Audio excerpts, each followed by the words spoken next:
What up, guys? Shells here, and welcome back to World of Tanks. Today we're going to be doing another video, and today we're going to be looking at the HWK-12, the newer Tier 8 German scout tank that replaced the RU-251 at Tier 8 when the RU-251 got moved to Tier 9 back when the Tier 10 scouts were introduced into World of Tanks. And my initial thoughts of this tank are, I don't know. I actually think it's a really good tank, but it's pretty tricky to play, and it's not for everybody. So I'll give you guys a rundown of what I think are the tank's strengths and weaknesses, and recommended play styles for this tank. So just a quick initial thoughts about the SP1C2, which stayed at Tier 7. I really, I played a couple games in this tank, so it's not fair to me to pass judgment on this tank completely. I should play it more before I decide what I think of this tank now, as opposed to before the scout changes.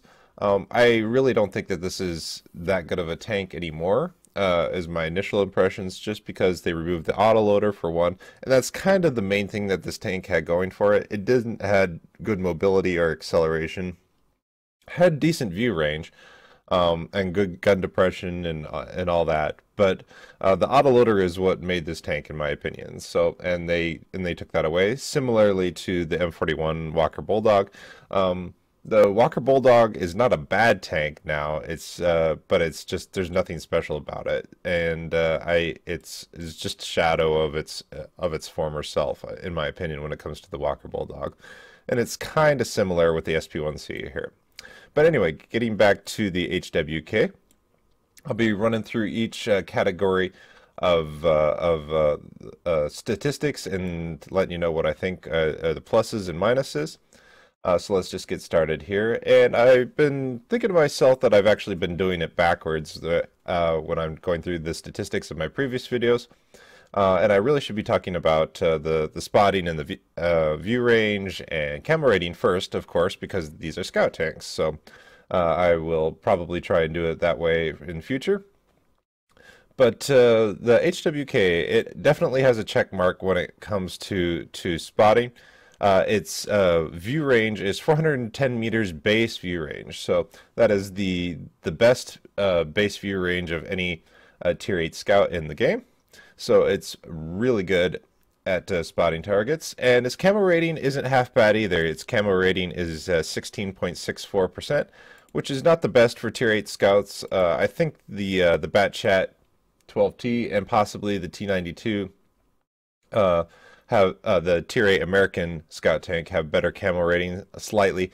And I think the ELC Even 90, the new Tier 8 French premium that will be sold here pretty soon, also will have a lot better camo rating. But 16.64% camo rating isn't bad. It's about average to above average, so it's definitely nothing wrong with it. So if you combine that with the really good view range that this tank has, it has really good spotting potentials. So I think I'm trying to remember what its camo rating is after firing. I think it's around 4%, so that's not too bad either.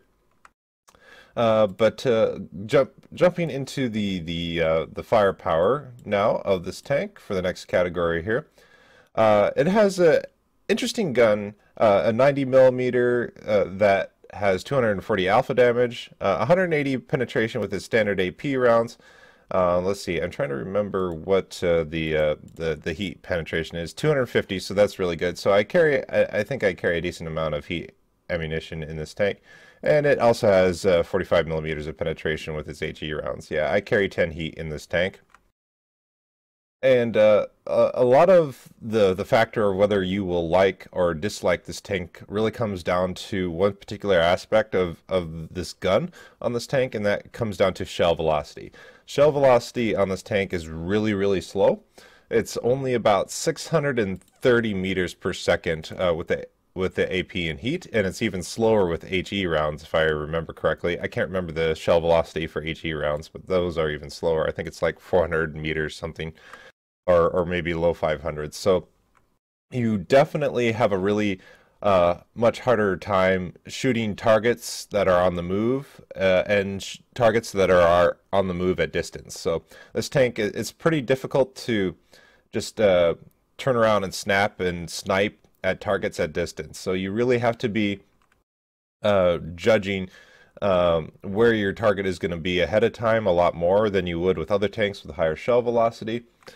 And it's a little bit trickier, but I think it just takes some getting used to, is my overall opinion. If you were used to playing the 2801 back when it still had the 105 derp, which I missed, by the way, rip VK 2801.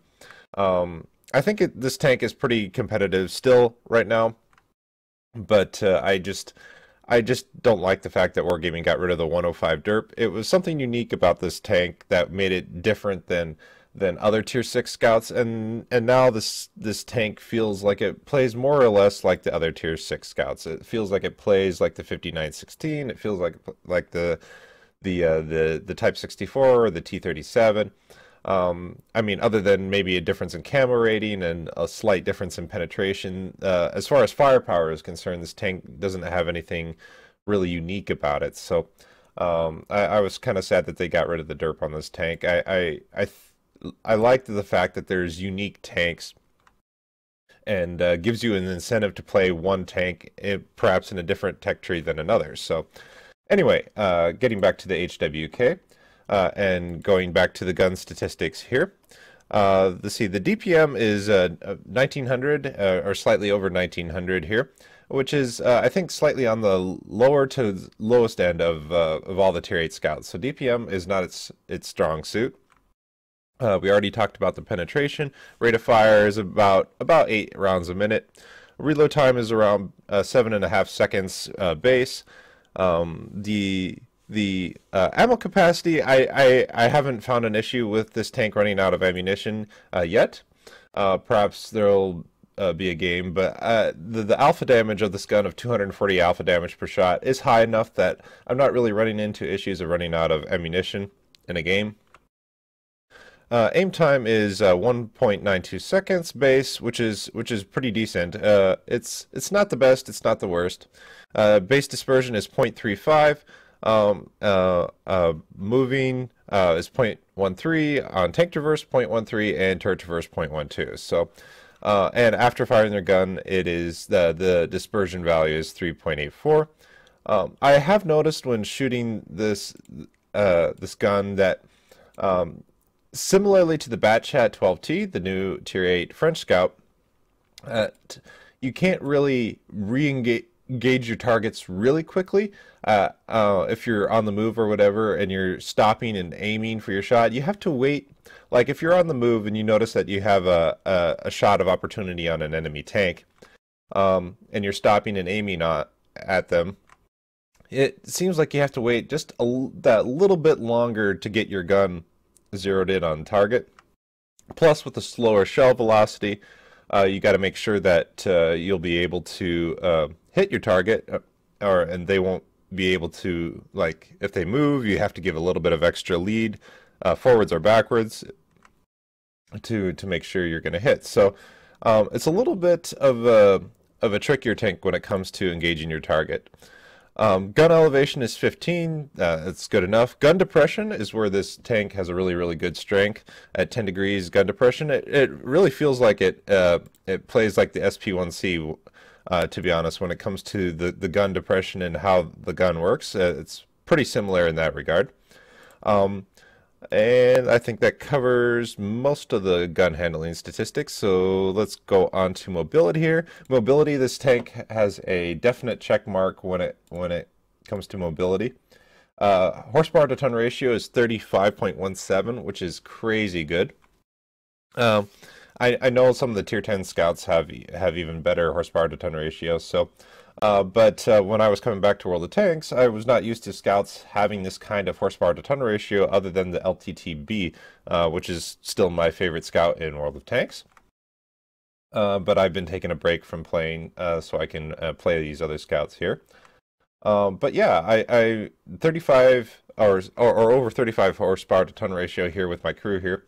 is really, really good. It gets up to its top speed of, let's double check here, top speed of 65 kilometers an hour, really, really well. So that the top speed isn't anything special. There's other scouts that have higher top speed, like the Batchat 12T has 68, as well as the LTTB and the Bulldog.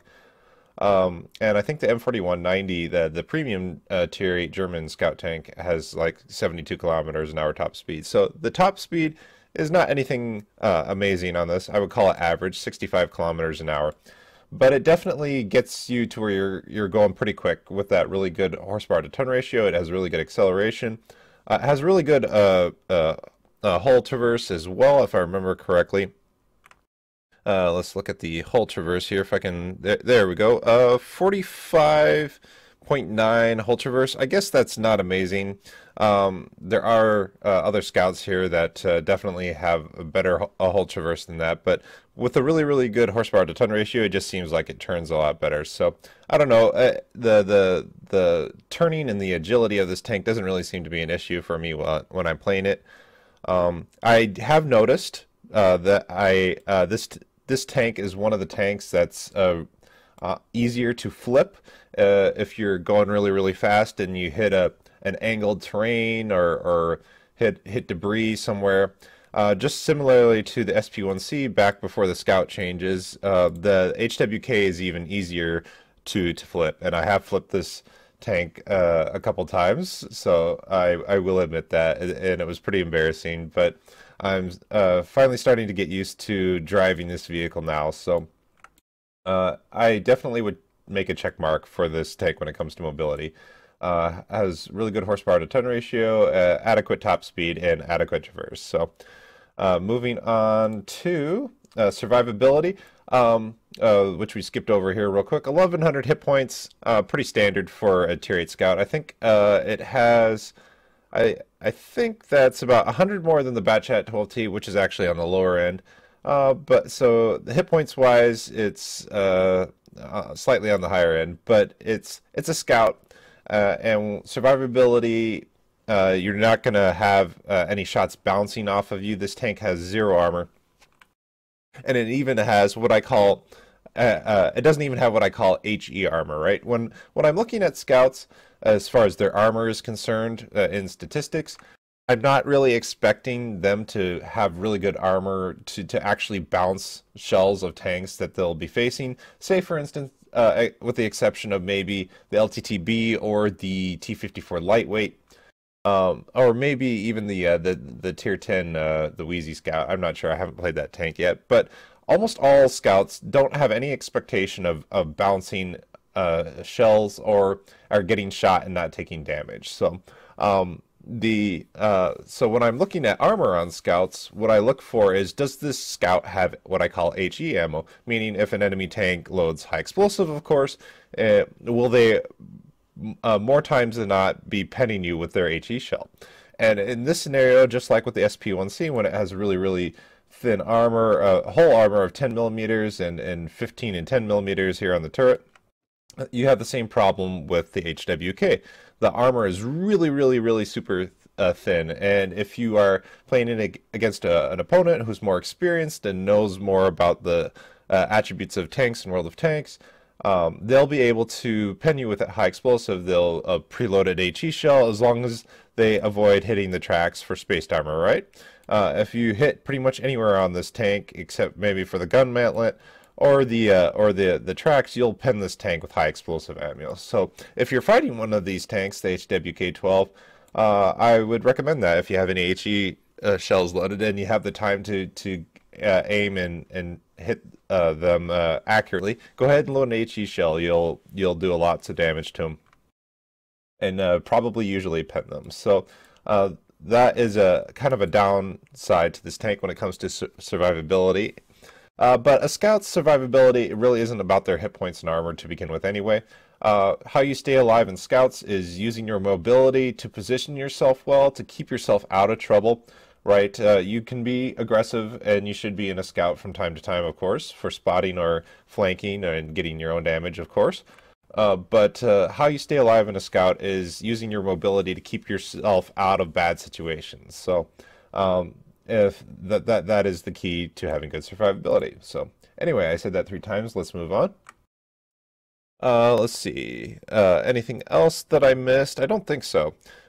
So basically, doing a quick summary, firepower is actually, going back to that, I kind of went through that a little too fast. Talking about this tank, I, like I said, I think some people will like this tank and hate this tank based off of that one particular attribute when it comes to shell velocity. So I think if you can get used to that and you're used to playing tanks with derp guns, that's about the shell velocity that this tank has, or maybe slightly faster. So 630 meters per second is really, really slow. So either you have to get closer to your targets so you don't have to worry about giving so much lead to them if they're moving, or you have to be able to give more lead to them. Like a good example would be if you guys have, any of you play World of Warships. I don't play World of Warships personally. I tried it a little bit.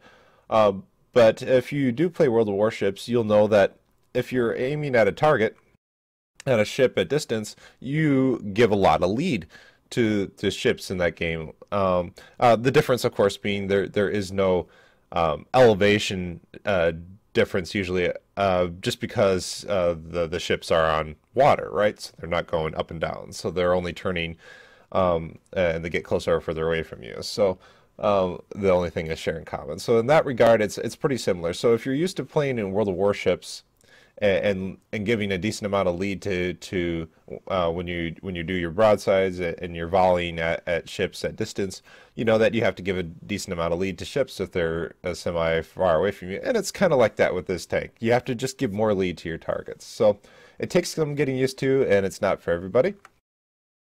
Moving on to recommended crew skills and equipment loadout. I will get the commander, gunner, and driver here. This tank has a 3-man crew, just like the SP1C does. So it excuse me, I have a cough here. So kind of catching a little bit of a cold again. Unfortunately, I was outside and it was really, really cold. Fingers crossed.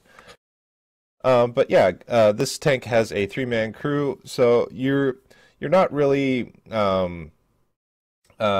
have a good option when you're going from tank to tank up this line. Let's see. Let's start with the Lukes. Where is the Lukes? The Lukes has I believe commander, gunner. No, excuse me, commander, driver, radio operator, and loader. So, and then when you go to the Leopard, I think it's the same: commander, driver, radio operator, loader. But when you go to the VK2801, it actually has commander, gunner, driver, radio operator, and loader. So you pick up an extra crew member when you get to the tier 6, the VK2801, which is not the biggest deal in the world. You just have an extra crew member that's lagging behind. And so if you have brothers in arms on your Leopard or your Lukes or PZ38 and A, you'll just have to train that other crew member up as best you can and get him caught up with the rest of your crew, which isn't the biggest deal in the world. But then when you get to the SP1C, it suddenly switches to 3-man crew. So you go commander, gunner, driver, and I believe it's the same with the HWK, commander, gunner, and driver. So at least the tier 7 and the tier 8 share the same crews, so you won't have to retrain the crew if you want to graduate your crew that you have in the SP1C to the HWK when you unlock it. But when you go back to the RU251, it goes commander, gunner, driver, and loader, just like a lot of standard 4-man crews are in World of Tanks. And I believe that the Rheinmetallpanzerwagen is the same. Oh no, the Rheinmetallpanzerwagen is commander, gunner, driver. Huh, I did not know that. So it will have the same crew layout as the SP1C and the HWK-12. So there you go. So actually, I will probably, after I get enough play and enough battles in this tank, and I feel like I played it and I know it well enough, I'll probably actually move this crew that I have in the HWK-12 to the Rheinmetallpanzerwagen. So that is, as far as crew layout, something you guys can be aware of. The SP1C and HWK-12 and Rheinmetallpanzerwagen all share that same 3-man crew. Anyway, getting back to recommended crew skills to train. Uh, like like all scouts, I would recommend training camo first on this crew. And quite honestly, since this is a tier 8 scout, you should already have 1 to 2 skills. I would not recommend starting playing uh, any scout like above tier 6 with a new crew. The opponents that you're starting to face have better crews. The maps and the tanks that you're facing have better statistics, and I don't think you should be starting over with a new crew. Even a 100% crew, I don't think you should be starting at this tier. So I'd recommend training up your crew at a lower tier, tier 4, tier 5, tier 6, and get them at least 6 cents and start it in on camo before you start getting to this tier. But anyway, train camo first on the commander and until it reaches 100%, and then retrain for 6 cents, and then start camo again for your second skill. And then when you get to 100% on your second skill, retrain for Brothers in Arms, and then 6 cents, and then start camo again. And then when you get to 100% on your third skill, then you can start training up your view range. I would like to train repairs on this crew, and I probably will here pretty shortly. But since, like I talked about with the crew of the Batchat 12T, when it comes to training and the semi problems that you have with 3-man crews, you're not able to train both recon and situational awareness at the same time on it, unfortunately. Usually, if you have a standard crew layout, a 4-man crew on a tank of commander, gunner, driver, loader, quite often the loader is also the radio operator. So that means that you can train situational awareness on the loader and recon on the commander. But unfortunately, you can't do that. So you have to wait and train recon after you're done with situational awareness, unfortunately, if you want to train max view range, which is what I'm planning on doing on this tank. I don't know, I might train repairs after this too, if I'm switching this crew to the right mount of Panzerwagen, because it already has a really good base view range anyway. But we'll see how that goes. So that's my recommended crew train order for that. And it's the same thing with the gunner. Start with training camo first, and then when you get to 100% camo, start your second skill with snapshot. You really need your gunnery skills in this tank. The gun handling is already really derpy and tricky to get your fire in on target with the slow shell velocity, and a little bit of weird dispersion values when moving. So definitely train snapshot and smooth ride on the driver here when we get to him, just to help out with that a little bit, and it will definitely help you get your fire on the enemy tanks more accurate. But when you get to snapshot to 100%, go ahead and retrain to Brothers in Arms, and then camo rating, and then start snapshot again. I don't. I really don't think that me training armor for my fourth skill was a really good choice. Repairs would be a much better choice, or maybe safe stowage. I can't remember. I think I was getting my gun knocked out a lot in the SP1C for some reason, so I think that's why I was training armor. I'm not sure. But of course, armor is a skill, so it starts taking effect right away. Yeah, it starts after training begins. So it's not a perk, so you don't have to wait for it to get to 100%. So maybe that's why I was training it. Normally, I would probably train safe stowage. So if this gets to 100%, I might just retrain for safe stowage and then start repairs again. But I was just training a skill on this crew member just so I could have some sort of benefit that I didn't have to wait until it got to 100%. Moving on to the driver here, same idea as the other two crew members. Train camo rating first, and then when you get to 100%, start. I think this is smooth ride. Yeah, start smooth ride for your second skill. When smooth ride gets to 100% for your second skill, retrain Brothers in Arms, and then camo rating, and then start smooth ride again for your third skill. I've tried off-road driving. Starting more often for my certain skills on my scouts more than I have in the past, and I've noticed it helps out a decent amount with mobility. You don't have to. Repairs would be definitely a really good, viable option for your fourth skill on this tank, and probably arguably is a better skill to train than off-road driving. You can also train clutch braking, but I like I said, with the horsepower to ton ratio that this tank has, and the good enough hull traverse, even though it's below average for Tier 8 Scout, it's adequate. So I really don't think that you need clutch braking. But this is definitely a fifth or sixth skill that you can train on this crew.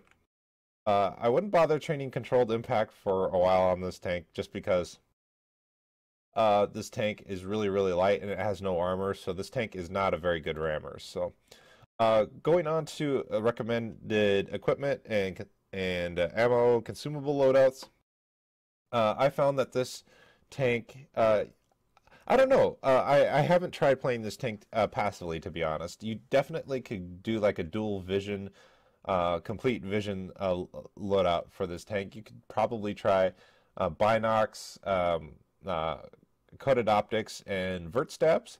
That would definitely be a viable loadout. You could also do like coated optics, vert stabs, and camo net. The reload would be really painful though without a rammer, so probably not recommending that. I don't know. I just found that this typical trinity of coated optics, vert stabs, and rammer that is a recommended loadout for most tanks, not just scout tanks, works pretty decently for this tank. So, and like I said, I use food on a lot of my scouts. You don't have to. Definitely, this tank is competitive without it. I just use food on a decent number of my scouts just to get that little bit of extra view range, and also a little bit of the extra gun handling, especially for this tank. I found that Wargaming have not balanced view ranges very well in World of Tanks when it comes to the tiering and the matchmaking. And also the map design also isn't very conducive to the view range roles either. And I find that scouts don't have good enough of an advantage in view range to combat like certain mediums or even heavies and tank destroyers. Like when you start getting into the higher tiers, sometimes the scouts have the same view range that the heavies do at the higher tiers, like at tier 9 and tier 10. So I really don't understand why that is. Wargaming did make some changes, steps towards changing and improving that when they introduced the Tier 10 scouts, but it's still a little bit of a problem in my opinion, coupled with the problem of maps not really letting tanks play to the roles and kind of making all tanks the same and play in the same way when it comes to corridor and city maps. Don't get me wrong, there's still a decent number of vision potential maps out there with hybrid maps and open maps. But yeah, anyway, I've rambled about that in the past, so we can skip that today. But yeah, that's some potential equipment loadouts you could use. You could do binocs, coated optics, and rammer. For example, if you have a really good crew, you could do binocs, coated optics, and vert stabs. If you don't have that good of a crew, for gun handling. I don't know. I just don't like trading off the rammer for anything. This tank already has slightly lower DPM compared to other single shot tier 8 tanks. But this is probably my recommended loadout for you guys. The typical Trinity: coated optics, vertical stabilizer, and rammer. Ammo loadout. I found that penetration is adequate on this tank for AP rounds most of the time. I think it's 180, I believe. Which is exactly what I think the SP1C had at tier 7 before Wargaming introduced the tier 10 Scouts. So this has the same penetration on its AP rounds as the SP1C used to have for its AP rounds. And since it only gets +2 matchmaking, of course. But of course, you're seeing that extra higher tier more often. Slightly traded off with the fact that you can be top tier more often as well. So heat rounds, really good penetration at 250, at least for a scout, of course. People who play tank destroyers and heavies will say 250. Well, that's pretty standard. But that's pretty good penetration for a tier 8 scout, so or premium penetration. So keep in mind that it is heat ammunition, so it's not APCR ammunition, which is the ammunition that type that I prefer on tanks, but it is what it is on this tank. So keep in mind if you're shooting at tanks with spaced armor, so if you're shooting at a tank from the side, avoid hitting the tracks, avoid hitting spaced armor above the tracks if it has any, like on Russian heavies. Avoid hitting spaced armor on mantlets if you're shooting at a tank frontally. All those kind of basic ideas, because you remember heat ammunition has the same mechanics as HE ammunition, and it can detonate on impact for the, or I should say, it will detonate on impact on a spaced armor, and it will probably just hit and do no damage. So avoid shooting at spaced armor if you're shooting heat in this tank. And I have a decent number of HE shells in this tank. Probably, actually, I'm going to change this. 5, I think, is too much, so we'll trade off for 4. But I always have some HE rounds loaded in my tanks if I feel that if the scout has enough ammo capacity that I don't have to worry about running out of ammo. I always load some HE ammo in my scouts. Not all my scouts, like the Batchat 12T, for example, would be a really good example. I just don't think that tank has enough ammunition. Or the Type 64, for example, I don't recommend carrying any HE ammo in either.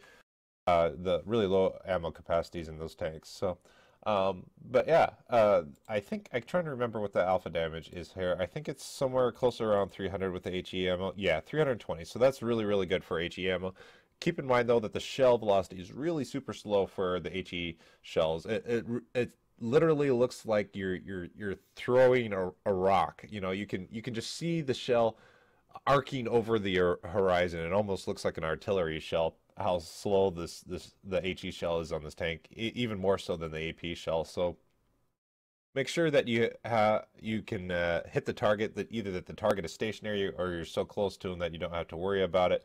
But I have it loaded for like Rheinmetall Panzerwagens, other tanks, maybe another HWK, of course. Like and I'm dueling him, and I can pen him with HE, then I'll load HE. Is a good idea. And consumables, like I said, up to you. You can do standard loadout, small repair kit, a small first aid kit, and automatic fire extinguisher. Definitely, if you're doing a fire extinguisher, don't do a manual. Even if you're playing on a standard count, I think automatic fire extinguishers are worth it because they reduce your fire chance even more than the by an extra 10%, so compared to just the manual fire extinguishers. So but like I said, I use food consumable on this tank. You don't have to, like I said. This tank is still competitive without that. But yeah, enough rambling and my initial thoughts on this tank. Let's jump into some gameplay I had in Malinovka for this tank. Alright, so here we are in our HWK 12 on Malinovka, North Spawn. And of course, Malinovka is really, really good for scout tanks. And I am bottom tier, so being on a map that is more conducive to your tank strengths makes being bottom tier less of an issue. If I was bottom tier on a city map, like, I don't know, Windstorm or Stalingrad, versus being bottom tier, even on a hybrid map like Lakeville or an open map here like Malinovka, you just have a lot more trouble making an impact on the game. If the map isn't conducive to your tank strengths, you can still play support, but you're not really fulfilling your traditional role in your tanks. So anyway, tier 10 game. There's a fair amount of mobility on each of the teams here. If we're looking at the tank statistics here, there is a tier 10 scout on each side here. We have an AMX 13105. They have a Rheinmetall Panzerwagen. We have a tier 9 scout as well with a T49. I don't know if they have a tier 9 scout. Yeah, I don't think that they did. Oh, they had two tier 8 scouts, okay. A Batchat 12T and a T92, which have a better camo rating than I do, but I have slightly better view range than they do, so that kind of evens out the spotting distances. So we would probably spot each other at about the same distance if we had equivalent crews. But like I said, understanding your role in your battle and how you're supposed to play, a lot of it comes down to the tiering that you're in the game and what map you're on. So since we're bottom tier, in an open map, I definitely want to try and do some vision roll and not so much shooting myself, especially early when there's a lot of enemies alive. The risk of getting spotted and wrecked is very, very high. If you're trying to shoot, the more the enemies are alive, and the more the enemies are alive on open maps. So since I have much higher competition for spotting when it comes to scouting on this map because they have a tier 10 scout with a Rheinmetall Panzerwagen, I won't be as aggressive as I normally am in my positioning.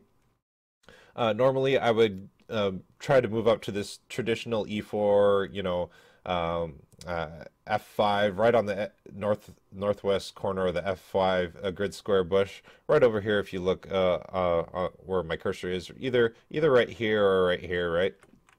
It's a very traditional spotting bush. Sometimes I will move up to these bushes here in the field once in a blue moon, but only at like low to mid tiers. I find that most tanks have way too good view range for you to get into these bushes safely. Maybe if you have a really fast scout, you can get into here before the enemy tanks can get to the buildings and sit in bushes here to spot you. But there's gaps in between these here, and your approach line.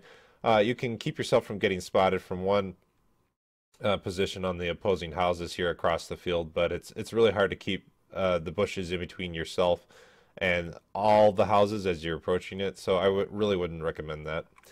But yeah, let's just get the battle started here before I start rambling too much. Pretty short game here, so and I really been noticing that the games are really short nowadays. Doing a really shallow active roll scout here, doing this exactly for the reason of spotting that Rheinmetall Panzerwagen. I wanted to prevent him from getting into his spotting position, right?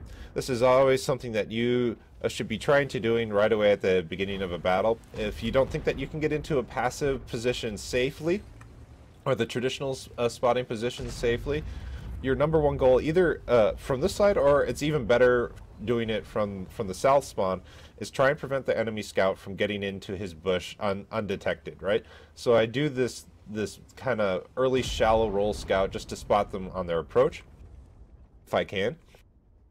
And so I park in a really conservative spotting position there on the fence line of the north spawn, prevent the Rheinmetall Panzerwagen from spotting my team from safely. I don't know, I was feeling really aggressive with my firepower, so that was probably a really dumb shot to take. Did move right away expecting to get spotted, and really surprisingly didn't for some reason, so I was ready to move back into cover. Probably would have taken a shot or two if there was anybody else sitting in F7 besides the Rheinmetall Panzerwagen.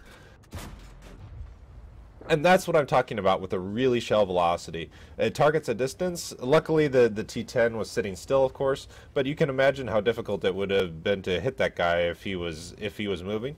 I literally almost 1 second or more than 1 second from the time that I pulled the trigger until the shell reached the target. So you really have to hold your thumb up in the wind and judge the enemy tank's movement and give a lot of extra lead to them for the shell to hit them. And it's been taking me a while to get used to shooting in this tank.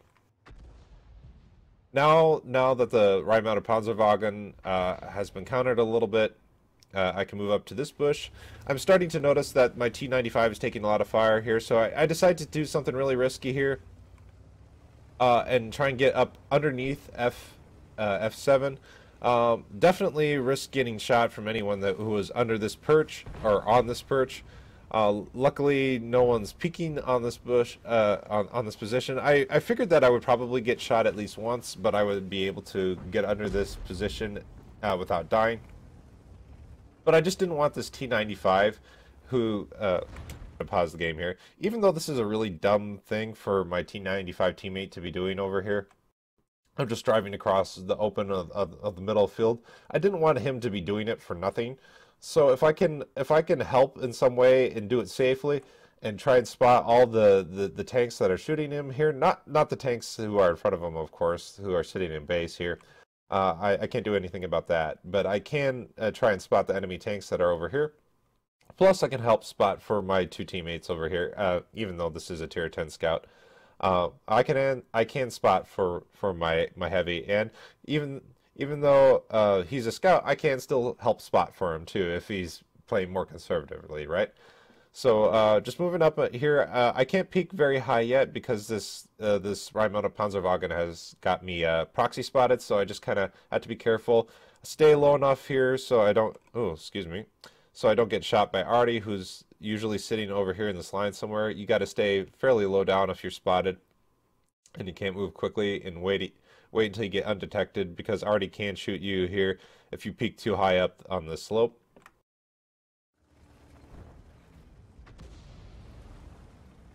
So right now we're just content to keep this Rheinmetall Panzerwagen proxy spotted.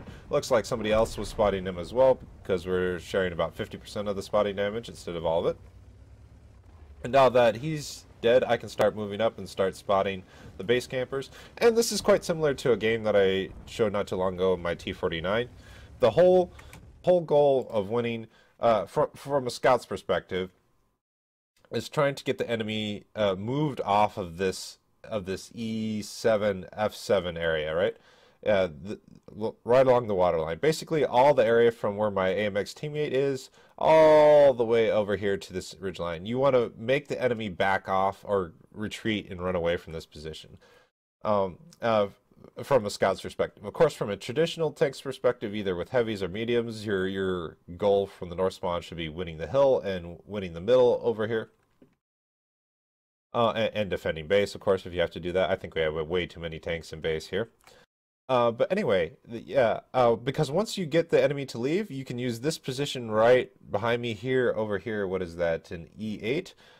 Position is really good for spotting enemy tanks that are sitting over here in E0. Really good for spotting, enemy tanks that are sitting down here in G0 and H0. And you're also close enough, if you have really good view range, you can start spotting tanks who are here in J6 and in H6. So your kind of overall goal is to try and get the enemy to leave this position. So, and once you do that, the dominoes really fall pretty quickly after that. So playing a little bit more conservatively here, keeping that guy spotted, expecting that I'm going to be getting lit each time I fire, and getting ready to move into cover, and then every time that I don't, I can go ahead and move back. They're really lucky that the enemy scouts, or at least the bottom tier scouts, weren't that really aggressive at all. The T92 and the Batchat 12T. I can't remember what where the 12T died. But their scouts, their bottom tier scouts, didn't really contest very much at all. So I was really lucky in that regard. Being a noob and auto aiming at distance here, I'm trying to fix that really bad habit.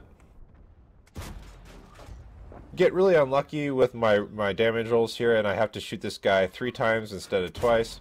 Normally I would only have to shoot that guy twice with, having 240 alpha damage, which would be, 480 damage with both shots, and he has only 450 hit points. But of course RNG sometimes says, nope, we got to flatten the skill level a little bit, and it is what it is.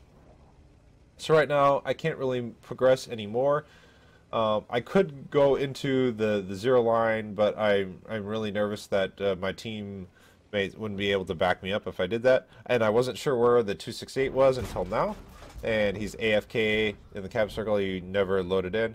Kind of dangerous sitting out here in the open, giving the UDES to my left shots, and also giving the heavies behind me up on the hill on the C0 shots in on me by just stopping and aiming here. But trying to move after each shot. And now my next priority here is the UDES, who completely ignored me here, luckily. So kind of a little bit some reckless play in this battle. I probably should have gotten shot at least 1 or 2 more times than I did. Get some assistance damage there on the UDES. And like I said, the dominoes are falling really fast now. And that happens on open maps for spotting. If the enemies have, not really set up their tank formations very well, the dominoes fall really fast. And you just want to help keep the pressure up in a scout. Once enemy tanks start dying, you don't want to let the enemy regroup. So your job in a scout on an open map like Sand River, Malinovka, Prokhorovka, and those kind of maps, help your team keep the pressure up on the enemy by keeping enemies lit, by keeping them engaged, right, as much as you can, because you don't want the enemies to fall back, regroup, and reform a new defensive position, either in camo, in bushes, or in solid cover. You want to keep the pressure up and prevent them from doing that. So if you can do that, they won't have a chance to regroup, and the dominoes will fall, and they won't be able to work as a team very well. So I have been noticing that games are really, really short.